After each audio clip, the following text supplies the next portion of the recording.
জঙ্গলটা ছিল অদ্ভুত সুন্দর। সকালের আলো গাছের পাতার ফাঁক দিয়ে নেমে এসে মাটিতে সোনালি ছায়া আঁকত। দূরে পাহাড়, মাঝখানে গভীর বন, আর বন কেটে বয়ে গেছে একটি পুরনো নদী, যার জল বছরের পর বছর ধরে এই জঙ্গলের প্রাণ বাঁচিয়ে রেখেছে। এই জঙ্গলের রাজা ছিল সিংহ। তার নাম শেরবীর। বিশাল দেহ, তীক্ষ্ণ চোখ, আর গর্জনে এমন শক্তি ছিল যে দূরের পাহাড়েও প্রতিধ্বনি উঠত। কিন্তু এই শক্তির সঙ্গে সঙ্গে তার মনে জন্মেছিল অহংকার। সে বিশ্বাস করত শক্তিশালী হলেই রাজা হওয়া যায়। শেরবীর প্রায় জঙ্গলের মাঝখানে দাঁড়িয়ে গর্জে উঠত, এই জঙ্গল আমার, আমার কথাই আইন। প্রাণীরা ভয়ে কাঁপত, কেউ প্রতিবাদ করত না। কিন্তু এই জঙ্গলে থাকত আরেক প্রাণী, হাতি। তার নাম গজেন্দ্র। দেহে সে ছিল পাহাড় সম, কিন্তু চোখে ছিল গভীর শান্তি। গজেন্দ্র কখনো রাজা হতে চায়নি। সে ভোরে উঠে নদীতে যেত, কাদামাটি সরিয়ে পরিষ্কার জল বের করত। খরার সময় গাছ ভেঙে নতুন পথ বানাত, যাতে সবাই নিরাপদে চলতে পারে। জঙ্গলের ছোট প্রাণীরা গজেন্দ্রকে অভিভাবক বলে ডাকত। একদিন খরা এল, নদীর জল কমে গেল, পাখিরা উড়ে যেতে লাগল। হরিণের চোখে ভয়, খরগোশের শরীর শুকিয়ে কাঠ। শেরবীর তখন নিজের গুহায় বিশ্রাম নিচ্ছিল। সে ভাবল, জল থাকুক বা না থাকুক, আমি তো রাজা।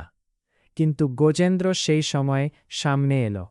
সে নিজের শক্ত পা দিয়ে শুকনো নদীর তলায় আঘাত করল। মাটি ফেটে বেরিয়ে এলো ঠান্ডা জল। প্রাণীরা আনন্দে ছুটে এলো। এই দৃশ্য শেরবীরের চোখে পড়ল। তার বুক জ্বলে উঠল। সে গর্জে উঠল, আমার জঙ্গলে নেতা তুমি নাও। গজেন্দ্র শান্তভাবে তাকাল।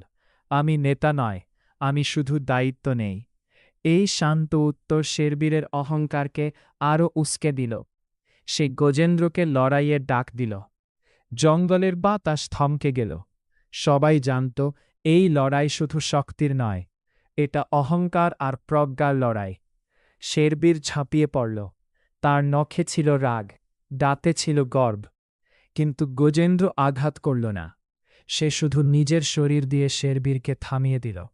শেষ পর্যন্ত শেরবীর ক্লান্ত হয়ে মাটিতে বসে পড়ল। তখন গজেন্দ্র বলল, শক্তি ক্ষণস্থায়ী, দয়া টিকে থাকে। রাজা সে নয় যে ভয় দেখায়, রাজা সে যে রক্ষা করে। শেরবীর প্রথমবার নিজের ভেতরে তাকাল। তার চোখে অহংকার ভেঙে জল এলো। সে ধীরে বলল, আজ আমি শিখলাম, রাজা হতে হলে আগে মানুষ হতে হয়। সেদিন থেকে শেরবীর আর গর্জে ওঠে না অহংকারে। সে গজেন্দ্রের পাশে দাঁড়ায়। একজন শক্তি দেয়, আরেকজন দিক দেখায়। জঙ্গল আবার শান্ত হয়। নদী বয়ে চলে। সত্যিকারের রাজত্ব আসে হৃদয় থেকে। উপন্যাসের বার্তা ক্ষমতা নয়, দায়িত্বই নেতৃত্বের আসল পরিচয়।